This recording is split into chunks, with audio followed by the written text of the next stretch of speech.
What's up, everybody? Welcome back. Backyard Country Living. Jeff here. I'm out here today with the Massey Ferguson 231. You've seen me use this tractor in quite a few other videos. I've had it for, I don't know, I guess about 12, 14 years or something like that. It's a 1998 model.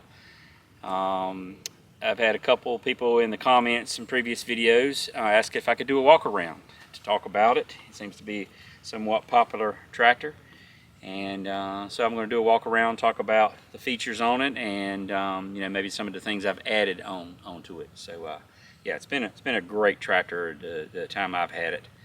Let's see, it's got about 1,100 hours on it, which is for a 98 it's not that much. I think it had maybe about 500 when I first got it, but yeah, I believe they made this tractor 89 to 99, somewhere in that range. But yeah, it's a real workhorse, a real, you know, more of the old school, not much plastic, a lot of metal, good tractor. So let's start at the front up here, do a walk around, talk about everything, and you know, give you a look at it. All right, so right up front here, first thing you might notice, metal grill. So you know how most of the new tractors nowadays have the plastic screen or plastic grill there. You end up having to you know, buy the aftermarket protection to go in front there, grill guard. Otherwise the stick is going to go right through there, but I don't think you'd have that problem. This is pretty heavy duty stuff here. But anyway, and you can see there a couple of suitcase weights there on that bracket. Give you a little extra weight when, you know, picking up something heavy like the disc I got on the back now.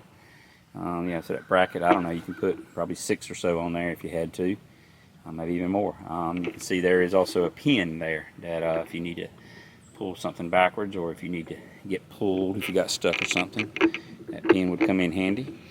But the cool thing I like about this grill is you got a little lever right here, release, and that whole thing lifts right out. Now that gives you easy access to the radiator, the oil bath filter there.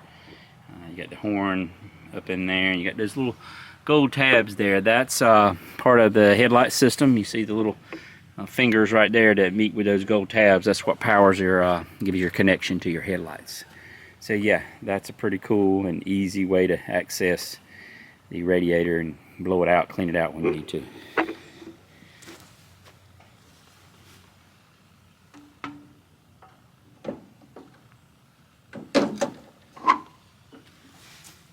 All right, looking up top here, there's the intake for your air filter, and right next there you got your radiator cap, and then there's your fuel tank cap. So coming on around this side here, right there is where you your oil fill access cap right there.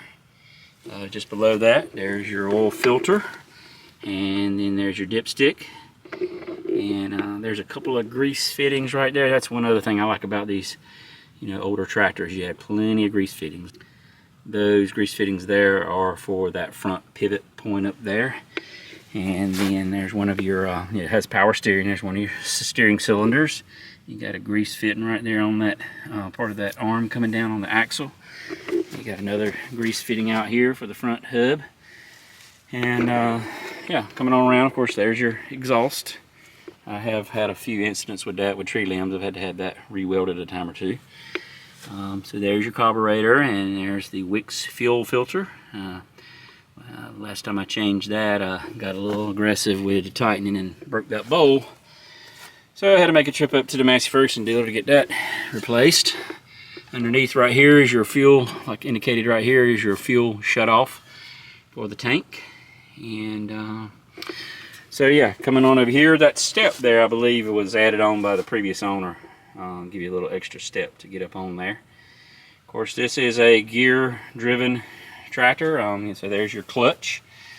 That is a 2-stage clutch, meaning that, you know, you press it down, I don't know, probably about 3/4 of the way, and you know, that allows you to change your gears and everything. And if you go all the way down, then that gets to that 2nd stage, which allows you to you know, engage your PTO, which is this lever right here. So and of course that PTO, you see the little wires down there, it has a safety switch, so if the PTO is engaged, you cannot start it. Of course, right there is your parking brake, and then there are your manual gears. You've got 4 forward gears, of course in low range, and then 4 in high range, so 8 forward gears there, and then you've got reverse in low and high, so 2 reverse speeds. There's your ignition switch, and there's your fuel shut-off little pull lever there, and then of course there's your instrument panel up here. It's a little clock temperature gauge I added on top there, just some little generic thing I picked up. You even have a grease fitting right there on the steering column. That's nice. There's your flasher switch. So yeah, and that is not the original seat. It was more like a bucket style seat. That's I think I got that seat at Tractor Supply. The other one had gotten in a little rough shape, so replace that. And down here you've got a wooden box. I did add that on for chain storage. Got a chain in there, so it's kind of tucked back out of the way there, not in the way of your foot or anything like that. And up here you've got your flashers, you know, both front and rear there. So when you're going down the highway, you can, you know, be seen. And your rear tires here are loaded, as well as the front tires. It came that way. You know, back in the day, I almost believe it's a mixture of you know, water and antifreeze is how they did it back in the day. But nowadays, it's more of the rim guard stuff. But these have, I did have to have one repaired. I had a leak some time back, and I did go back with the washer fluid. I think that's another thing that people put in there so it doesn't freeze or whatever. So anyway, coming on around, I did add this toolbox right here. You know, you can never have enough tool storage, so I probably did a no-no right there. I drilled a little screw into the ROPS, as you can see right there, with that little, it's almost like a shelving bracket. And then on the other side here, I had another little bracket. I just kind of found a place to connect it, and it's on there pretty solid. But yeah, it gives me another it's got the toolbox up front, I'll show you, but that gives you some extra tool storage. And got my little spud wrench right there. That's handy to have on tractors. And right there is the cap. That little place I stored at for the PTO. I ought to have it on there right now that I don't have anything connected to the PTO. But yeah, right there's the rear work light and reflector there. And I did add another light that is, you know, that wasn't on there originally. I did add this other light you see up here to give a little extra light if you're doing something at night. Of course, these are not LEDs, so having a little extra light there is not a bad thing. So there's a little piece of PVC. It's just a holder I made for a fire extinguisher. You never know when you might have a situation to you know, to get a fire put out pretty quick. Of course, there's your top link, and this tractor does have draft control. So that mechanism you see right there, kind of like a plunger almost, that is part of the draft control system. You know, you use that. I'll show you, got the 2 different lifts up front when you're you know, got some of your ground engaging equipment that you're, you know, you're trying to maintain the same level as you're driving and pulling something in the ground. All right, let's move on around. So over here we've got the link arm adjuster for the right link arm. It has one to move that up and down. That comes in very handy when you've got something you need to offset, you know, working with a scraper blade or braking plow, that kind of thing. And of course you have grease fittings on these arms back here as well as this adjuster. Probably need to put a little grease in those. Of course, there's your standard drawbar, and you can drop that if needed. Get up in there, pull a pin, pull it out if you need to. Right here are your stabilizers. These little screw, you know, screw those in and out to you know, tighten up your link arms from swaying too far one way or the other.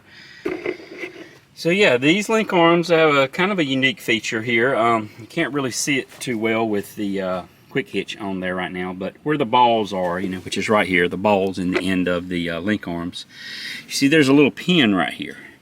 So this tractor, these link arms will actually accept category 1 or 2 implements. So if you've got that category 2 implement that, you know, has the bigger pins for the link arms, you can swap out the balls and connect to that. And you just pull this pin and that ball will rotate out.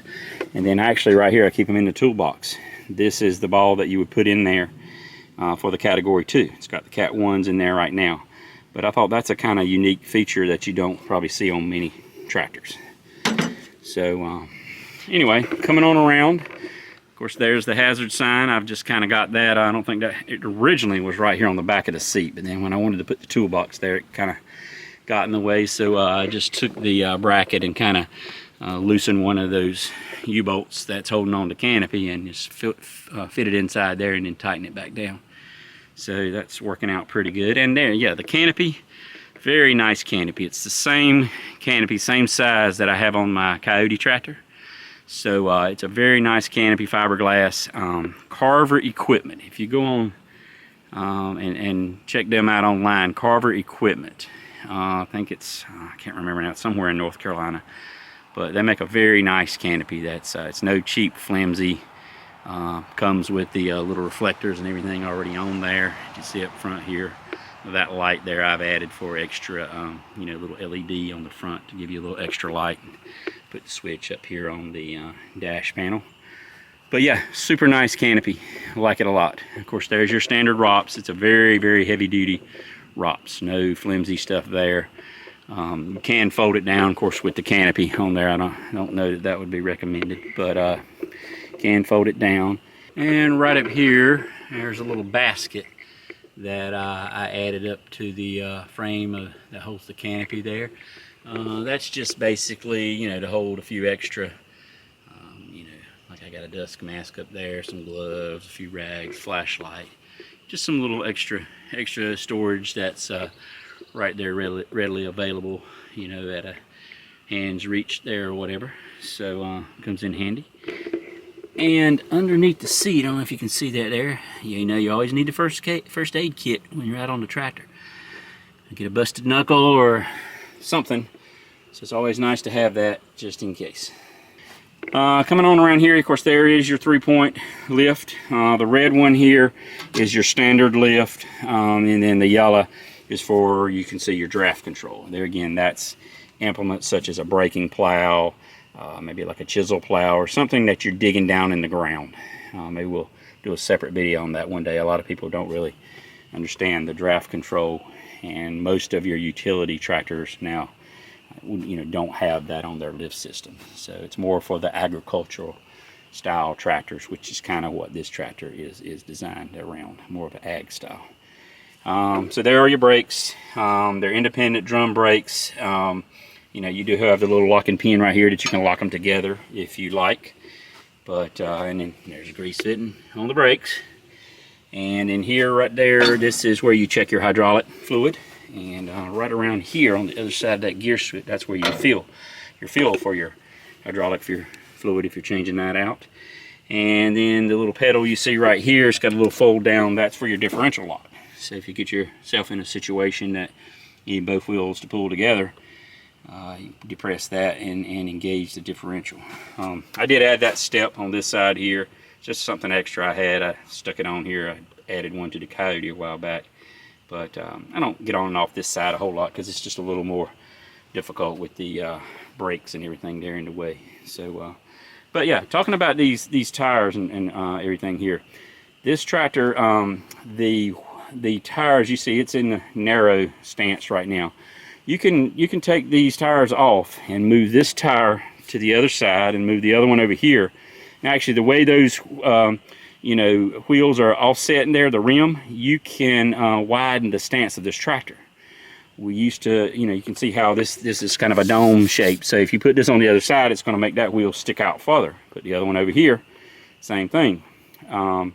Back in the day, you did that, and I have wheel spacers also that go on here for your row crop stuff. So you could make this basically into like a single row tractor, basically is what it is now, into a 2-row stance to straddle 2 rows when you were, you know, farming tobacco, corn, soybeans, anything that you were planting in rows. Then you could make this tractor cover the width of those 2 rows. And then of course up front here, you got these bolts in this front axle that you remove the bolts, and this whole axle will, you know, it's recessed in there. You can slide it out. So back you jack the front end up and you slide that axle out. And then you also, these wheels are also offset, that when you turn those around, and then you end up with a pretty wide stance tractor. We used to do that every year. In the fall we would put it back narrow, and you know, for doing mowing and getting in tight spaces and stuff over the winter months. And in the summer, when it come tobacco season, or more in the farming spring summer season, we would widen it back out for the row crop stuff. So pretty unique feature that a lot of people don't realize that some of these older tractors have. So anyway, coming on back up here, there's our little horn button right there. And then of course right here is our manual throttle. It does have a foot throttle right here. So I've got all the comforts of home there. And then coming on around here, of course, here's your standard toolbox that came on it. It's a nice metal toolbox, but there again, it's not the biggest one, so they never give you large enough toolbox. But yeah, another power and steering cylinder. I did have a problem with that cylinder, I believe it was last summer. It started leaking out the end here, and so it was just, you know, the age or whatever. I ordered a kit online. I think it was, I don't know, between 10 and 20 bucks, and I rebuilt the you know, new O-rings and seals and everything in there, and it got that back working properly. And right there, got a little bit of a leak right there. It's never been enough to, I have never really bothered trying to fix it, but that is where your power steering fluid, a little fill cap right there. And right down here below, if you can see that plug right there, that is for the oil drain. So when you're changing the oil, that would be where you drain the oil out. And so anyway, and then yeah, right down in there is a radiator drain as well. So yeah, anyway, that about covers most everything on the walk around. But yeah, it's a super strong, heavy, well-built tractor. As I say, very few things are you going to find on there that are plastic or flimsy or anything like that. But you know, just like everything else back in that era, 80s, 90s versus today, you know, it was made a little more rigid and less plastics and things that have a tendency to break. So okay, I reckon that's going to do it. If you're ever in the market and run across, you know, not only Massey Ferguson, you know, any of the John Deere or any, you know, International Case, whatever, any of the tractors that in my mind are back in that kind of a time frame are going to be built to last. Going to be a heavy duty. And of course this has that 3-cylinder Perkins. Man, I love that engine. That's a very popular engine. I don't even think, you know, you're going to find that engine nowadays in the new Massey Fergusons. All right, well, I think that's going to do it. I hope you enjoyed that walk around. Maybe one day I'll do a video kind of comparing, because this tractor is very similar to my Coyote as far as, you know, it's a little bigger and heavier, but horsepower wise, this is 38 engine horsepower. The Coyote is 35, and I believe this has 34 on the PTO. But anyway, I'll kind of do a comparison, the hydrostatic versus the gear. Maybe we'll hook this disc and we'll do a couple of rounds, you know, pulling it with this tractor, and then we'll hook it to the Coyote and see which one performs better in that category. I think I kind of know. Even though this is 2-wheel drive and the Coyote's 4-wheel drive, I suspect the hydrostatic is not going to match up to the gear transmission. But anyway, we'll give it a try and see what happens. All right, thanks for joining me. I appreciate it. Click that like and subscribe, and I'll catch you on the next one.